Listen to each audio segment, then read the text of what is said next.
Hii ndiyo ndege ya siri ya kivita ya China ambayo huenda ikabadilisha nguvu za kijeshi duniani.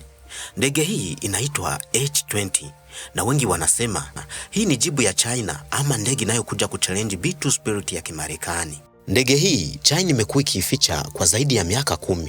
Inaitwa bomba ya kizazi cha 5 na lengo lake ni moja, kupenya ulinzi wowote bila kugunduliwa. H-20 ina muundo wa flying wing kama B2 ya Marekani. Haina mkia, haina sehemu za nje, kila kitu kimefichwa ili kupunguza rada. Wataalamu wanasema urefu wake ni takriban mita 45 na upana wa mabawa ni mita 52.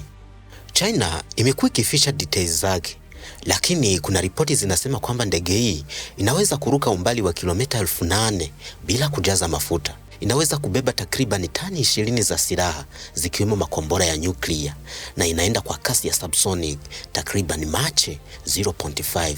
Hii ni stealth kabisa. Imetengenezwa kupunguza ishara za rada, infrared na haina sauti.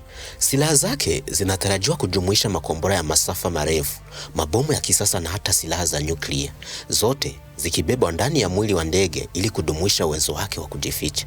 Kama ndege hii ya H-20 ikianza kufanya kazi, China itaweza kufika mahali kama Guam ama huko Hawaii, hata bara la Marekani bila kurudi nyuma kujaza mafuta.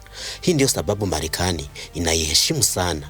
Ni mabadiliko makubwa kwenye usawa wa nguvu duniani. H-20 bado ni siri, lakini kitu kimoja ni wazi. Ulimwengu wa kivita umeshaanza kubadilika.